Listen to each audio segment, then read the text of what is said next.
Hello friends, আসসালামু আলাইকুম। শ্রাবণ আমি জিরা, আশা করি সবাই খুব ভালো আছেন। তো অলরেডি সকালবেলা আজকে উঠে গেছি একজনের পেইনফুলের মানে এত প্যারা দিছে আমার বন্ধু, যেটা কোয়ার বাইরে সকালবেলা আমার ঘুমাইয়া গেছে। তো কেন চলে আসছি সবাইকে একটু এক নজর দেখাই। এই যে নূরের বাইকের জন্য, কারণ নূরের বাইকে প্রায় এর আগে আরেকবার প্যারা দিছিল, তখন আসলে পিছের চাক্কা থেকে শুরু করে অনেক কিছু চেঞ্জ করা হয়েছে। তো ও আসলে বাইকের সম্পর্কে একটু কম বুঝে, তো দ্যাটস ওয়াই এই জন্য আমাকে নিয়ে আসা হয়েছে। কারণ যতবার সচরাচর সবাই জানেন যে হ্যাঁ, যদি কারো পার্সোনাল কোনো ছোট ভাই বা ভাই ব্রাদার থাকে ইঞ্জিনিয়ার, তাহলে বেটার। বা তা না হলে ভাই সবাই একটু কষায় দেয়, that's it, is normal, natural. আর বাঙালি জাত তো যত যাই হোক আর কি। তো যাই হোক, আমার নূরের বন্ধুর অবস্থা দেখেন একটু সবাই। দোস্ত, কি অবস্থা তোমার? দিনটা যাচ্ছে কেমন?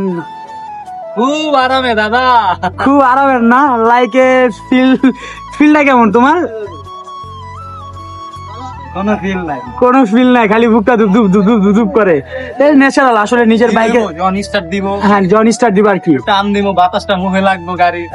ও আচ্ছা আচ্ছা, যাই হোক, আসলে ওর বাইকের সমস্যা হয়েছে কি, আপনার হেড ঘামায়া মানে প্লাগ যেটা ওটা আসলে নষ্ট হয়ে যায় অতি ফার্স্ট। এই পর্যন্ত ওর 3 থেকে 4 বার ভালো একটা মানে বিপদে হ্যাসেল হইতেছে, কারণ এমন জায়গায় ওর বাইকটা অফ হয়ে গেছে স্টার্ট, যেটা না বললে নয় আর কি।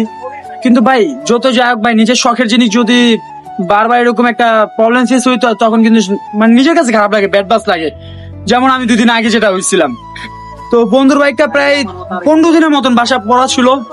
তো এট লাস্ট ফাইনালি ও কাজ করাই যাচ্ছে, আমার কাছেও ভালো লাগতেছে। আসলে গাড়ি কাজ দেখলে আমারও ভালো লাগে বা শেখা যায় আসলে। আর আমার তো মনোটন আর বাজাজ, যাই হোক। তো যাই হোক গাইস, আসলে ওর বাইকে যতবার পেন মানে প্যারা দিতে হয়েছে, ততবারে আরেকবার বংশ লাগিয়েছিলাম। তখন অলরেডি ওর কি জানি ছিল না, ব্রেক লিভার ছিল না, তখন ব্রেক লিভার ছিল না, আমার মনে আছে এখনো ব্রেক ছিল না। তো আমার মনে আছে রায়বাজারে গাড়িটা টান দিছিলাম, পিছের চাকা একবারে স্কিট খায়া পুরা উঁচাই জিনিস গুছাই দিছিল অলরেডি। তো একটা কথা আছে, এই বাইক কেনার পর বিষয় একটা কথা আছে, বাইকটা আমি কিনতে চাই নাই। ফার্স্টে বাসায় কইছে যে বাসায় বাইক চাইছি, একটা ভালো একটা বাইক চাইছি নাম নাকি, হ্যাঁ। পরে এটা আমি জানাইছি রাফিরে, আমার বন্ধু রাফিরে। রাফি কয় তুই বুঝোস তুই নবী, তুই গাড়ি কবে না কবে কিনোস, এখন গাড়ি হাতে থাকা একটা বিষয় অন্যরকম, নিজের গাড়ি। বন্ধুর কথাটা আমি ভাবলাম ঠিক আছে যে না, বন্ধু তো আমার খারাপ কিছু কয় না, যে বাইকের কথাই তো একটা নিজস্ব যা থাকুক, নিজের একটা থাকলেই হয়। আচ্ছা ঠিক আছে, কিনলাম বাইক। কিনা 2-3 মাস তো ভালো গেছে, ঠিক আছে। যাওয়ার পরে কি হয়েছে, গাড়ি রোডে বন্ধ হয়ে যায়। কই বন্ধ হয়ে যায়, ধর থাকতো মোহাম্মদপুরে বন্ধ হয় না, গাড়ি বন্ধ হয় কই ধানমন্ডি মিরপুর রোডে, ঠিক আছে। মানে এই তারপরে হইলো তোর ওই পার, মানে বসিলার ওই পার, ওই যে মুড়ি খেতে গেছিলাম, গাড়ি বন্ধ হয়ে যায়, গাড়ি স্টার্ট লয় না। এইগুলোর কাজ যখনই গাড়ি বন্ধ হয়, আমি বলি যখনই গাড়ি বন্ধ হয় আমি ফোন দিই রাফিরে, আল্লাহর বান্দায় যেদিকে থাকে সেদিক থেকে কারেন্ট সার্ভিস দেয়।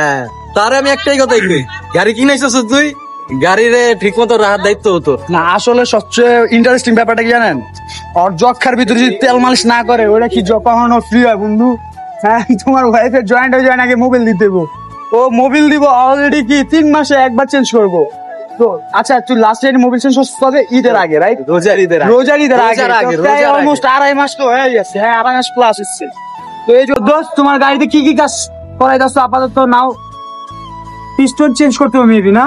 যদি হেড একটা কি কি করার লাগবো, এখনো বেল্টের কাজ করা লাগবে, পিস্টনের কাজ করা লাগবে, হেল্পের কাজ করার লাগবে, পিস্টনের কাজ করার লাগবে, ওয়াশ করা লাগবে, বলের চেঞ্জ করব। আচ্ছা, আর যে ওই যে তোমার হেড গামা যে ইরা প্লাগ গুলো যে নষ্ট হয়ে যায়, এটা পিস্টনের কাজ করতে হবে। তো পিস্টনের কাজ করলে ঠিক আছে, এমনি হেডের কোনো কাজ করা লাগবে না, এক্সট্রা কোনো লেদে? বেল্টের লেদে কাজ করার লাগবে। ও আচ্ছা, ওই বেল্পের জন্য কি হয়েছে তোমার প্লাগে মোবিল এসে পড়ে? বেল্টের জন্য না, মোবিল আসে পিলাক হলো পিস্টনের কারণ। না, আর বেল্টে আসলে গাড়ি কম প্রেসার ছেড়ে দেয়, এই জন্য বেল্টের কাজ করা। ও আচ্ছা আচ্ছা। যাক, ফাইনালি নূরের প্রবলেম যেটা ওটা আসলে ধরতে পারছে এট লাস্ট। তো দেখা হোক ইনশাল্লাহ, দেখি ওর বাইকটা টোটালি কমপ্লিট হোক। আরে বন্ধু, বাইকের দিকে তাকা রয়েছে কি মনোযোগ দিয়া।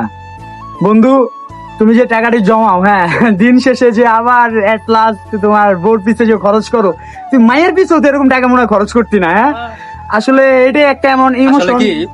আগে যদি আব্বু যদি 100 টাকা দিত, হ্যাঁ 100 টাকা দিলে 100 টাকাই নিজে খাইতাম, নিজের পিছে খরচ করতাম। আর এখন নেই না ফ্যামিলি থেকে ওরকম, এখন তো টুকটাক নিজেও ইনকাম করি, জব করি। এখন যদি 100 টাকা থাকে, উল্টা আরো 200 ধার করতে হয়। হ্যাঁ, কার জন্য? তার জন্য। হ্যাঁ, দিস ইজ ইমোশন। লাগাইতে পারো। যাই হোক, আসলে ভাই বাইক এমন একটা ইমোশন যেটা না বললে নয়। কারণ একটা মেয়ের পিছু যদি আমার মানে একটা মেয়ে, সুন্দরী মেয়ে যদি নূরে বলতো যে জান আমার আজকে একটু পিজা খেতে মানে ইচ্ছা করতেছে, আনন্দটা খাওয়াইতো না। কিন্তু এই যে ভাই 10টা পিজা টাকা নিয়ে যেতে আসছে, ওটা অলরেডি কিন্তু সে প্রোভাইড করতে চাইতেছে, হাসি মুখে সে দান করতেছে। কারণ কি? কারণ মেয়েরা ছলনাময়ী, বাইক নেই ছলনাময়ী নেই। বাইকটা তুমি যত খাওয়াইবা তোমার লাগে তত চলবা। আর মেয়ে খাওয়ানো অফ করে দিবা, শেষ। অবশ্যই মেয়ে একটু পল্লি বাস, কিন্তু বাইক পল্লি দেয় না। তুমি যদি ব্রেকিং ভালো করতে পারো, অবশ্যই তোমার কন্ট্রোল থাকবো। তো নূরের বাইকে কাজ করা কমপ্লিট হয়ে যাক, আর ইনশাল্লাহ দেখা হচ্ছে নেক্সট ভিডিওতে। সবাই ভালো থাকবেন, সুস্থ থাকবেন। আল্লাহ হাফেজ, বাই বাই, টাটা।